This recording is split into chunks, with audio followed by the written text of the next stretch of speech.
Hey everybody, we're at Disney's Coronado Springs Resort today and we are going to Three Bridges Bar because we are having a Sangria University class.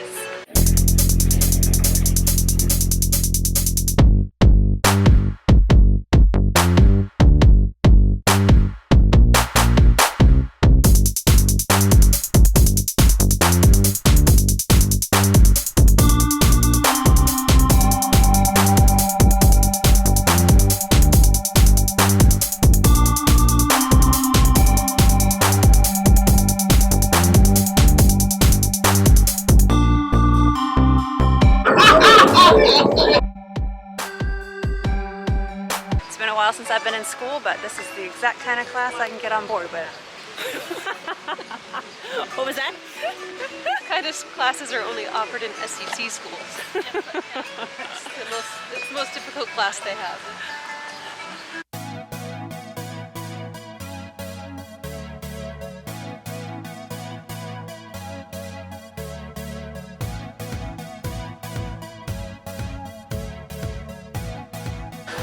When you sit down, you're immediately treated to some chips and guac. For everybody, everyone gets their own. Bottles of water and fruit, which I assume goes in the sangrias. And not a bad view. Can you repeat that, please? That was right. Oh yes, the fruit is in fact for later. Don't be eating. Don't you be eating those lime wedges? That's weird. I love eating a good lime wedge. They bring out the wines for you to start sipping and sampling with strict instructions not to touch the fruit until they come back. So, light down to darkest.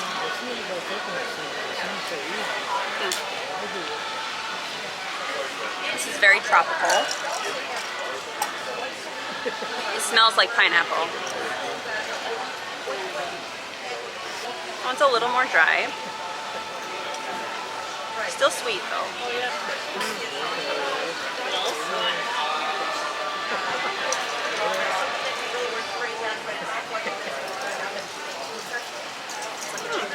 Yeah, almost apple.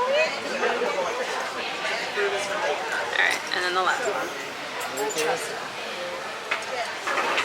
Which tastes like the kind of sangrias we make. What do you think? Trusting. Welcome on into Sangria University. My name is Jamie. I'm here as Sangria instructor today. The way Sangria University is going to go, on your desk in front of you, you should have everything you need for a very successful class. First and foremost, you should have your study guide. Oh, we don't Your know. study guide is not a piece of paper today. It's your Sangria flights. Feel free to start sipping that whenever you're ready. The final exam, that's when you get your next beverage. Very exciting. What we look forward to.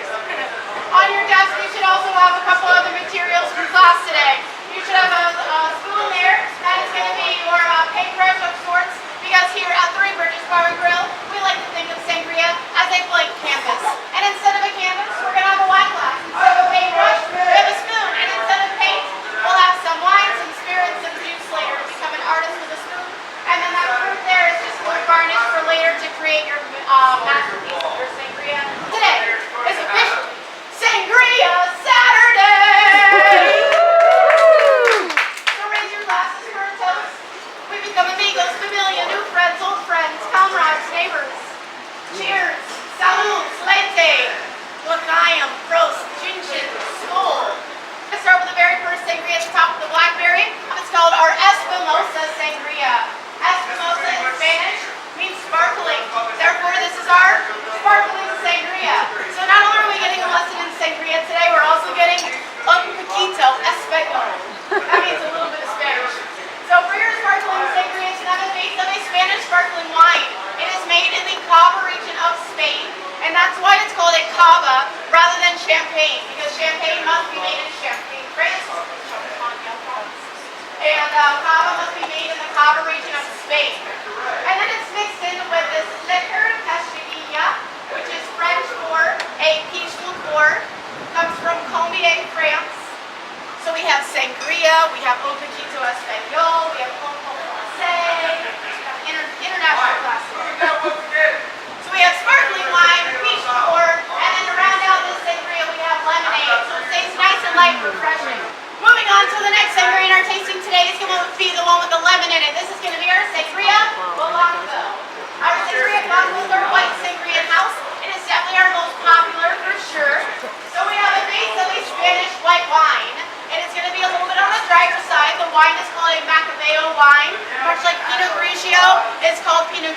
because it uses Pinot Grigio grapes in Italy.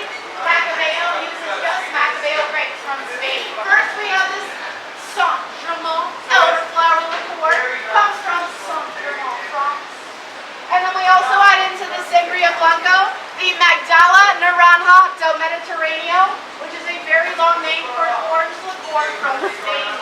It is distilled with Valencia orange peel in the process, so it has a nice natural orange flavor to it, nice and robust. It's a full flavor.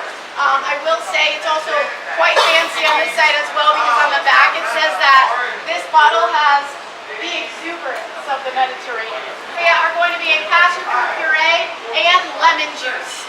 So all together it should have a nice balance of some sweet notes, some citrus notes, and a very subtle floral note right at the end from the elderflower. Moving on to our next sangria in the tasting is going to be the one with the pineapple in it. So that's going to be our Sangria Rosado.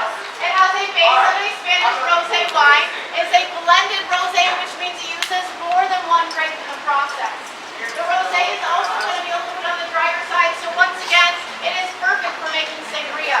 I will say if you do love Moscato though, and you love sweet wine, it's going to also make a great sangria. There's really no wrong way to do it. So with our rosé sangria, has a base of a Spanish rosé wine, and we mix into this one, no liqueurs. None. We go straight to the hard stuff on this one. We add in Sky Citrus Infused Vodka. So we also add mango rum. Oh, there you go. Rum. This is, you might be asking yourselves now, if there's rosé wine, and there's vodka, and there's rum, how the heck is that called a sangria? And then you also might be thinking, who cares? I'm going to drink that anyways. We add in a little tiny drop, like we got like a little drop or something, like a little like prohibition style dash of syrup, and we call it sangria.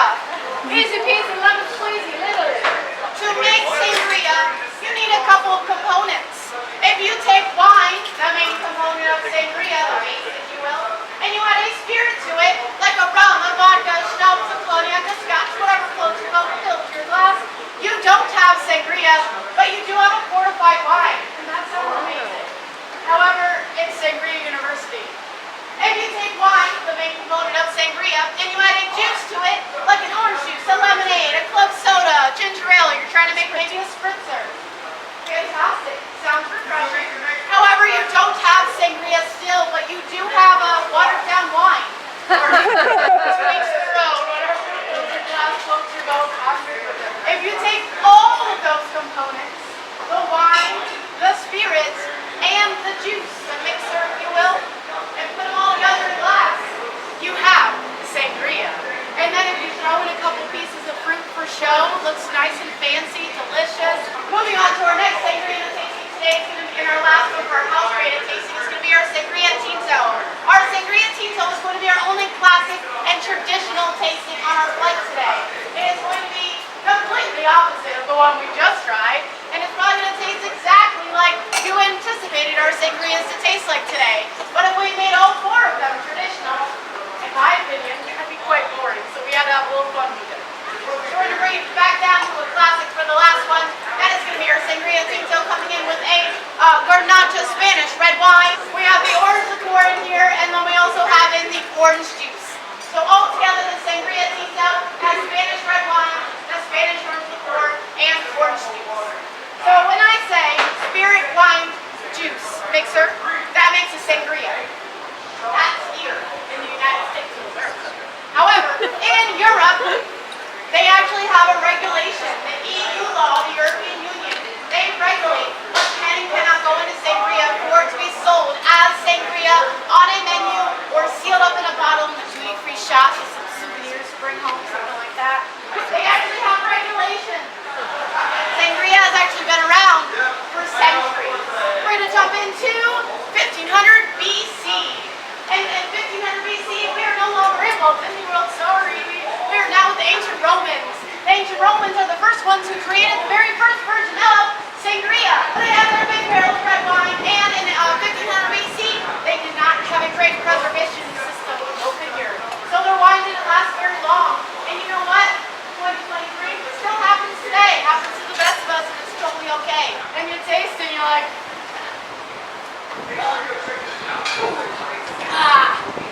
ready. Do you dump it out? No. Shame. Don't do that. Do you talk through it? Maybe. Do you use it for cooking? Potentially. They sell wine for cooking, though. You don't have to use your not so great wine for cooking, and you definitely don't need to talk through it anymore. You can use that not so great wine and create a brand new version of it into sangria. And that is how sangria's journey started all the way back in 1500 BC by the Romans. And then it went on its journey through time through many different countries of trying their take at recreating a version of sangria. Sangria was created for the exact same reason. Sangria was created, they have their sugar cane, they have their rum because we're in the Caribbean Islands, right? That has a little tropicalness to it. And then they have their beverage here. It's this crimson red, delicious, wonderful, aromatic, brand new beverage they created from their wine. Caribbean Islands, not great at making sangria back in 1800 AD, and that's totally okay. They're now really great at a lot of other things. They all have their own little thing going on. It's amazing. We love that for them. It wasn't until one nation finally mastered sangria, and that nation was Spain. But Spain couldn't first master sangria without mastering wine. And the next time you enjoy yourselves a wonderful glass of Spanish wine, you can thank the Phoenicians.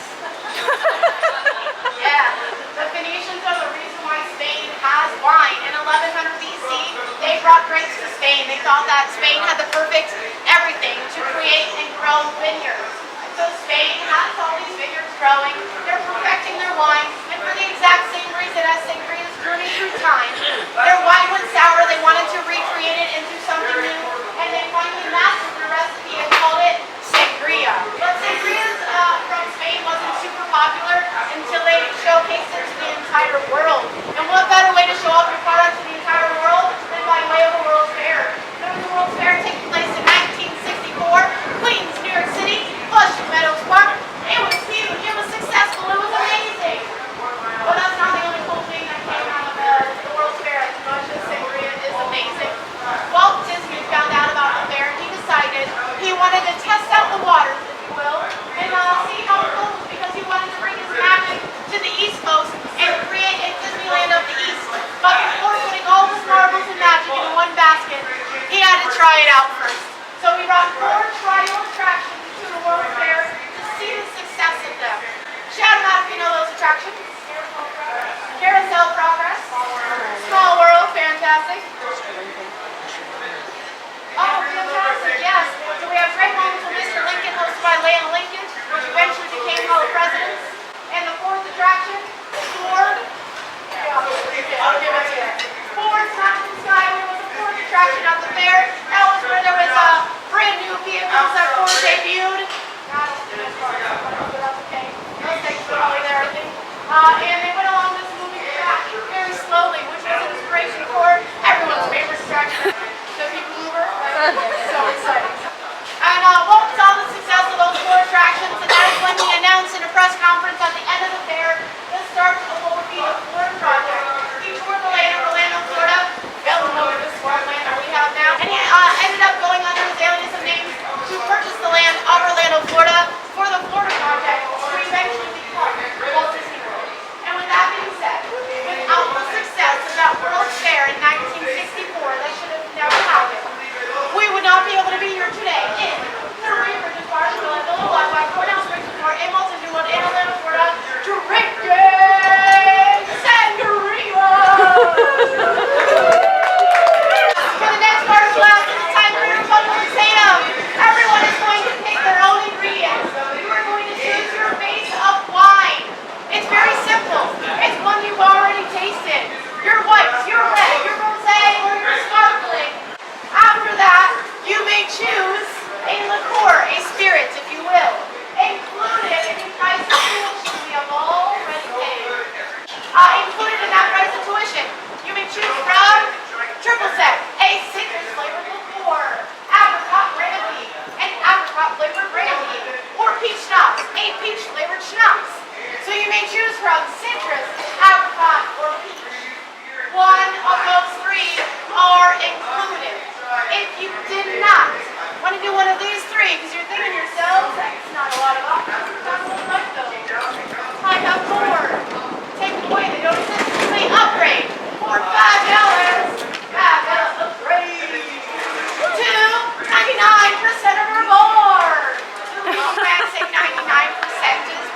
have a tequila up there that comes in at a total of $400 for 2 ounces, not the bottle. And I'm going to choose to keep my job today, and I'm not going to put wine in our bottle station, and I'm also not going to give you a $400 tequila for $5. After your tastings and your class, you get to make your own sangria. You get to choose your own wine of the sparkling, white, rosé, and red. You get to choose either one of 3 free or included liqueurs, which are triple sec, peach schnapps, and apricot brandy, or a host of premium upgrades for $5. And then you choose your juice. So I got the red wine, pomegranate juice, and blackberry liqueur, and Sarah got Sparkling, strawberry gin, and strawberry puree. And what did you get?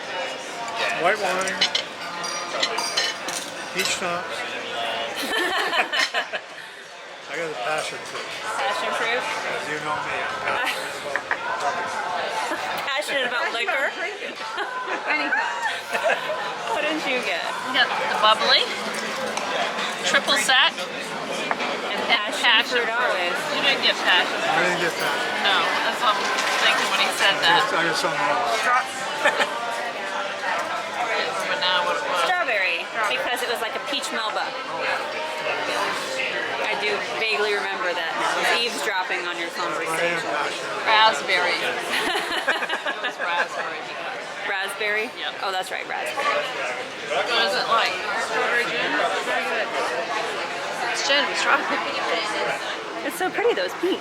It's like Barbie gin. How's everyone liking their creation? But I wanted to personally congratulate all of you because you have officially just graduated Sangria University! We get a diploma in it? Cap and gown. May your hats fly as high as your dreams. Recipe card! What did you think of Sangria University? It was really fun. Recommend it for anyone, especially if you have some downtime. It's wonderful. Good spot too. And on you get the a nice water. breeze. It's like Yeah. 80 something degrees, but it's I almost put my coat on. Nice Yeah. and- nice In the breeze. shade, breezy. Yep, it's great. How was Sangria University? It was so much fun, and we learned so much. I said all the different combinations we could make. It was really, really good. Loved it. How was Sangria University, Deb? Oh, it's pretty good. Never realized I could put hard liquor in sangria. I know, all this time we've been making sangria and you wouldn't drink it. Yeah, well, Don't you feel dumb? Yeah, that'll change. And Jamie was wonderful. Yes, Jamie was fantastic. Fabulous. Learned a lot. I'm sure the other fella was good too, Yeah, but whatever. But Jamie was great. Jamie was superior, Yeah. and the volume applause for her side versus his side. Yes. Very animated, and yeah, it was a whole entertainment thing. It was a good job. A couple of quick notes. This experience must be reserved in advance, and it costs between $69 and $79 plus tax and gratuity per person, which is prepaid when you book. You must be 21 to participate, and they ask you to get there 15 minutes before your scheduled reservation. It was a ton of fun. We loved it. We learned a lot, and it's a great activity for a non-park day.